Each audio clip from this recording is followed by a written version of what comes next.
Hey guys, welcome back to Sartaj sir की class. आज के इस क्लास में मैं खेलूंगा बैठकर गेम और आप देखना। अरे नहीं, पबजी वगैरह नहीं खेलूंगा, ना फ्री फायर खेलूंगा। एक्चुअली में ये गेम है जिससे मैं आपको पढ़ाऊंगा। और हाँ, ये कोई प्रमोशनल वीडियो नहीं है, तो इसीलिए इस गेम का या इस सॉफ्टवेयर का नाम मैं आपको बिल्कुल भी नहीं बताऊंगा। ये बस एक डेवलप्ड सॉफ्टवेयर है, तो आपको पता ही नहीं चलेगा। फिलहाल मेन मुद्दे पे आ जाते हैं। आज मैं क्या करने वाला हूं, आज मैं प्रैक्टिस करने वाला हूं सिंपल प्रेजेंट टेंस की और प्रेजेंट टेंस की खास तौर पर। और एक गेम के जरिए चार चार ऑप्शन होंगे, वही कौन बने करोड़पति स्टाइल। तो मैं ना पढ़ूंगा क्वेश्चन और उसका आंसर दूंगा, लेकिन उससे पहले आपको सोचना है क्या आंसर होगा। तो आप भी गैस करना, मैं भी आंसर दे दूंगा। और हाँ, आंसर के बाद मैं एक्सप्लेन भी करूंगा, या आंसर के साथ एक्सप्लेन भी करूंगा कि ये वाला आंसर क्यों। तो पढ़ाई की पढ़ाई, गेम का गेम, मजे करते हैं। तो शुरुआत करते हैं आज की इस क्लास की। लेकिन आगे बढ़ने से पहले मेरे इस यूट्यूब चैनल को सब्सक्राइब कर लीजिएगा, और फेसबुक पर देख रहे हैं तो फेसबुक पेज सरताज क्लासेस को फॉलो कर लीजिएगा, और बेल आइकन भी होगा उसे दबा दीजिएगा, ताकि हर एक आने वाली वीडियोस की नोटिफिकेशन आपको बिल्कुल टाइम पर मिल जाए। तो आज के इस वीडियो में हम सिर्फ दो लेवल्स खेलेंगे, लेवल 1 एंड लेवल 2, यानी कि एक्सरसाइज 1 एंड 2। और ये दोनों ही सिर्फ प्रेजेंट टेंस के ऊपर है, ठीक है। बहुत आसान आसान है। आगे चलते चलते हार्ड वाली पर लेके चलूंगा। आज की मैं आसान शुरुआत करते हैं। तो 10 क्वेश्चन है और एक एक करके जवाब देना। क्वेश्चन आ भी गया, सुनो। पहला क्वेश्चन है, चूज द करेक्ट आंसर। इसमें सही आंसर हमें चूज करना है। It is very cold here in winter, यानी कि सर्दियों में यहां पर बहुत ठंड होती है। सो दे डैश कनाडा, इसलिए वो कनाडा अब क्या है, गोइंग टू, या फिर यूजुअली गो टू, या फिर गोज टू, या फिर आर समटाइम गो टू। क्या आएगा भाई, मैं आपको बताता हूं। देखिए, इसके अंदर गोज टू तो आएगा नहीं, क्योंकि दे है तो प्रेजेंट डेफिनेट टेंस में कभी भी एस नहीं लगता दे के साथ। आर समटाइम आर भी नहीं आएगा। गोइंग टू तो आने ही नहीं है, क्योंकि ऊपर हेल्पिंग वर्ब नहीं है। यूजुअली गो टू, अक्सर जाते हैं। तो जब यहां पर सर्दियां होती हैं तो अक्सर कनाडा चले जाते हैं। भाई कनाडा में तो और भी सर्दियां होती हैं, तो वहां क्या करते हैं। चलो खैर, तो usually go to Canada correct answer है। अगला, डैश यू लाइक कॉफी, बहुत आसान है। क्या आपको कॉफी पसंद है। यहां यू के साथ हमेशा डू का प्रयोग करेंगे, तो इसमें मैं डू ही चूज करूंगा। ओ, डू यू लाइक कॉफी, बिल्कुल सही। चलो आगे बढ़ते हैं। अगला वाला है, right the verb in present simple, यानी कि हमें प्रेजेंट सिंपल कहते हैं अफर्मेटिव सेंटेंस को, प्रेजेंट डेफिनेट वाले को वो लिखनी है। वांट की, वांट, वांट्स, चाहता है, चाहती है। चलिए, क्वेश्चन है, द प्लेयर्स, जो खिलाड़ी हैं, एज वेल द कोच, और कोच, खिलाड़ी और coach, really dash to win this match, वो इस मैच को जीतना चाहते हैं। जीतना मैंने नीचे से उठा लिया। अब वांट या वांट्स दोनों का मतलब ही जीतना होता है, तो भाई इसमें वांट लगेगा, क्योंकि सिंगुलर पर्सन के साथ प्रेजेंट डेफिनिट टेंस में एस लगता है वर्ब में, लेकिन बहुवचन के साथ नहीं लगता। तो ऑलरेडी प्लेयर्स हैं, तो प्लेयर्स मतलब एक से ज्यादा हो गए, और ऊपर से उनका कोच भी घुस गया बीच में, कोच भी है, तब एक से ज्यादा हो गए। तो ऐसी कंडीशन में वांट रहेगा, वांट्स नहीं लगेगा। करेक्ट। आगे बढ़ते हैं। अगला सुनो, right the verb in present simple. ये भी प्रेजेंट सिंपल में वो एस का मसला होगा। क्वेश्चन है, she fly to Munich once a year, यानी कि वो मुनिच जाती है साल में एक बार। तो फ्लाई मतलब उड़कर जाना, यानी कि एरोप्लेन से जाना, यानी कि हवाई यात्रा करना, हवाई यात्रा करके जाती है। तो इसमें फ्लाई आएगा, फ्लाइज आएगा, या नीचे वाला फ्लाइज आएगा। भाई फ्लाई में जब भी एस लगाते हैं तो वाई के साथ नहीं लगता है, तो नीचे वाला तो गलत ही है। अब इन दो में से कोई एक होनी चाहिए। तो क्योंकि शी है तो एक से ज्यादा के लिए हम हमेशा एस नहीं लगाते हैं, और एक के लिए लगाते हैं। तो शी तो अकेली है, सिंगुलर है, तो फ्लाइज होगा। Yes, correct. आगे, right the verb in present simple. In the evening, शाम के समय, she come back home at 6 o'clock, वो 6 बजे घर वापस आ जाती है। अब फिर से शी है, और हमने अभी अभी सीखा he she name it, singular person के साथ किसी भी एक का नाम हो, ही और शी हो, एस लगता है। तो कम्स होगा, ना कम होगा, और केम तो होगा ही नहीं। केम सेकंड फॉर्म होती है, सेकंड फॉर्म वाला टेंस नहीं है। कम्स, वो लिखा भी आ गया, great job. Yes, 5 correct answer in a row is a nice. कड़िया में पढ़ नहीं पाया। अगला सुनो, डू और डज, इसमें कोई एक चीज लगानी है। डैश यू स्मोक, क्या तुम सिगरेट पीते हो, धूम्रपान करते हो। अब डू आएगा भाई, यू है ना। करेक्ट। कभी कभी जल्दी में गलत भी प्रेस हो सकता है, तो मुझे ध्यान देना पड़ेगा। ठीक है, राइट प्रेस करूंगा। Okay, right the verb in present simple, वही है ही। अब सी, हर एवरीडे, वो उसे रोज देखता है, तो सीज या सी, ही शी नेम इट के साथ ऐसा लगता है, सीज। आगे, और शी ईट चीज एंड टोस्ट फॉर ब्रेकफास्ट, वो नाश्ते में चीज यानी कि पनीर या कोई चीज कह लीजिए, और ब्रेड खाती है या टोस्ट खाती है, तो ऐसी कंडीशन में खाती है प्रेजेंट डेफिनेट सिंगुलर पर्सन के साथ ऐसा लगेगा, ईट्स आएगा, ये वाला। आप आगे बढ़ते हैं, अगला फिर से डू डज लगाना है। Dash they go to sleep at 11 o'clock, क्या वो 11 बजे सोने चले जाते हैं? तो यहां पे वो एक से ज्यादा है तो डज नहीं आएगा, डज सिंगुलर के साथ लगता है, डू, करेक्ट। लास्ट वाला सुन लो भाई, Victoria dash her room twice a week, यानी विक्टोरिया अपने रूम को 2 बार हफ्ते में क्या करती है? इज क्लीन, क्लीन्स, क्लीनिंग या क्लीन।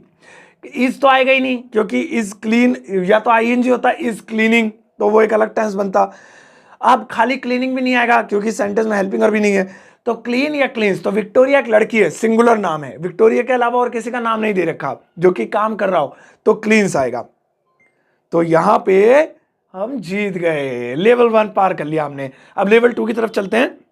तो ये क्लियर हो गया गाइस, 100% हमें मार्क मिल गए। आओ अब एक्सरसाइज 2 करते हैं। Here we go, अब थोड़ा मुश्किल होता चला जाएगा। सवाल है जॉन स्नो, अच्छा ये पूरा नाम है जॉन स्नो, ठीक है, and Sam, Jon Snow and Sam, ये 2 बंदे हैं total. Dash a lovely house, उनके पास एक प्यारा सा घर है। हैव या हैज, भाई देखो एक से ज्यादा है, एक जॉन स्नो है और एक सैम है, 2 हैं, और जब भी एक से ज्यादा होते हैं तो हैव लगाते हैं, हैज नहीं लगाते, तो हैव। यस, अगला वाला सुनो, the train dash leave at 2 PM, जो रेल है वो 2 बजे छूट जाती है, निकल जाती है। तो क्योंकि रेल एक ही है, सिंगुलर है, रेलें नहीं है, ट्रेन्स नहीं है, तो एस लगेगा, सिंगुलर के साथ एस लगता है, लीव्स आएगा, करेक्ट। अगला देखते हैं, अगला है what time dash your brother go to walk, आपका भाई कितने बजे काम पर जाता है? भाई देखो यहां पे योर देखकर दिमाग में लगेगा, पहले देखो यहां पे क्या क्या नहीं आएगा उसे अलग कर देते हैं। एक तो इज नहीं आएगा, your brother, what time is your brother, क्योंकि इज होता तो आगे आईएनजी बनता था, आईएनजी है ही नहीं तो इज नहीं लगेगा। नीचे वॉज है, वॉज भी एक ऐसी हेल्पिंग वर्ब है जिसमें आईएनजी लगता है, he was coming, he was going. ऊपर तो क्वेश्चन में गो लिखा है खाली, तो ना तो इज ना वॉज। अब डू या डज, तो इसे देख के ऐसा लग रहा है डू लगेगा, लेकिन यहां एक की बात हो रही है, योर ब्रदर, आपकी बात नहीं हो रही है, आपके भाई की बात हो रही है, अकेले की। ब्रदर लिखा है, ब्रदर्स नहीं लिखा है, तो ऐसे में हम डज लगाएंगे, सिंपल, और जी हमने लगा दिया और सही बैठा। चलो अगला देखते हैं, अगला वाला है I dash my sister's laptop to study, मैं अपनी बहन का लैपटॉप पढ़ाई के लिए यूज करता हूं, नीचे यूज लिखा है, सब जगह इस्तेमाल करता हूं। अब कौन सा वाला यूज आएगा? तो यूजिंग नहीं आने का क्योंकि आईएनजी है ही नहीं, जो है क्या नाम है, स्टडिंग या नहीं, स्टडिंग में तो खैर आईएनजी नहीं लगता इसमें, लेकिन इसमें यूजिंग नहीं है क्योंकि ऊपर कोई ऐसी हेल्पिंग वर्ब नहीं है, लाइक इज एम आर नहीं है, वाज वर नहीं है, उसके साथ आईएनजी लगती है ना, यूजिंग होता। अच्छा, एम यूज भी नहीं आएगा, एम यूजिंग होता तो सोच भी लेते, तो खाली या तो यूज आएगा या यूजेस आएगा। तो आई यानी कि मैं, और मैं जो है वो हमेशा इंग्लिश में प्रेजेंट टेंस में खास तौर पे बहुवचन में काउंट होता है, तो इसलिए यूजेस नहीं, यूज आएगा। तो ये ऐसे हो गया, बिल्कुल correct. I use my sister's laptop to study, मैं पढ़ाई के लिए, पढ़ने के लिए अपनी बहन का लैपटॉप यूज करता हूं। आगे अगला सुनो, dash I look funny in this jackets, these jackets, क्या मैं इस जैकेट में फनी दिखता हूं, क्या मैं इस जैकेट को पहनकर बहुत मजाकिया दिखता हूं? तो यहां पे भी आई है और आई बहुवचन में काउंट होता है, तो डज नहीं आएगा, डू, करेक्ट। और wow, 5 correct answers in a raw, keep learning, thanks, keep teaching बोलना चाहिए। चलो आगे बढ़ते हैं, अगला वाला प्रेस करो, हो गया। अगला वाला है टॉम्स मदर, टॉम की मम्मी क्या करती है? जेरी को पकड़ती है क्या? Tom's mother work in London, Tom की मम्मी लंदन में काम करती हैं। अब क्या आना चाहिए? Works in London, working in London, या वर्क इन लंदन। वर्किंग तो आएगा नहीं क्योंकि या तो ऐसा होता टॉम्स मदर इज, तो आईएनजी लग जाता, इज नहीं है तो आईएनजी का तो सवाल ही नहीं। अब वर्क या वर्किंग, तो टॉम काम नहीं करता है, टॉम की मम्मी काम करती हैं, यानी कि नाम तो 2 हैं लेकिन काम कौन कर रहा है, वर्क कौन कर रहा है? लंदन में एक ही, और वह है टॉम की मम्मी, तो यहां पे वर्क्स आएगा, सिंगुलर, करेक्ट। आगे बढ़ते हैं, अगला है she dash a lot of homework in her free time, वो, और नीचे डू डज यानी करना आएगा इसमें। शी वो अपना होमवर्क फ्री टाइम में करती है, ठीक है, अ लॉट ऑफ होमवर्क, बहुत सारा होमवर्क करती है खाली वक्त में, तो शी है। अब शी के साथ इज आ नहीं सकता क्योंकि ऊपर कोई आईएनजी फॉर्म नहीं दिख रही है, और डजंट नहीं आएगा जो है, क्योंकि ये नेगेटिव सेंटेंस बनाना नहीं है, सिंपल प्रेजेंट में बनाना है, तो इसीलिए डज आएगा, शी है क्योंकि, तो शी डज। आगे बढ़ते हैं, अगला वाला है डैश यू स्पीक फ्रेंच और जर्मन, क्या फ्रेंच या जर्मन बोलते हैं? अब क्या आप, यू की बात हो रही है, यू के साथ हमेशा डू लगाते हैं, डू यू स्पीक फ्रेंच और जर्मन, तो ये हो गया। आगे अगला वाला सेकंड लास्ट है भाई ये, नहीं ये तो 8th है आई थिंक। चलो आगे बढ़ते हैं। अगला वाला है, कहां गया? The pupils accompanied by their teacher gone on a trip, students अपने टीचर के साथ एक ट्रिप पर गए हैं, ठीक है ना। तो यहां पे हैज आएगा या हैव। अब हैव आता है एक से ज्यादा के लिए, बहुवचन के लिए, और हैज आता है एक के लिए। तो यहां पे देखो कितने लोग गए ट्रिप पे। पहले तो लिखा है पपिल्स, जिसका मतलब स्टूडेंट्स होता है, तो पपिल में ऐसा लग रहा है मतलब एक से ज्यादा हो गए, यही क्लियर हो गया मसला, हैव आएगा।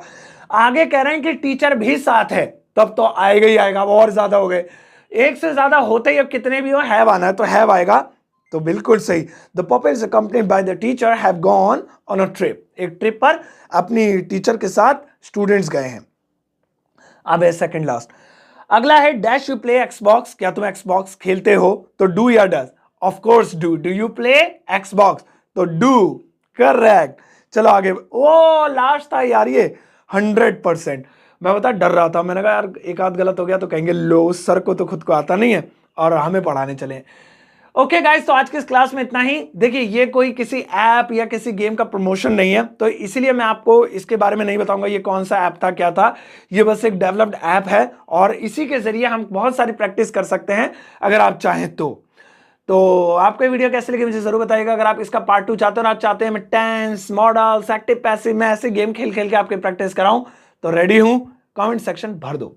अपना ध्यान रखिएगा, मिलता हूं अगली क्लास में, टेक केयर, बाय बाय।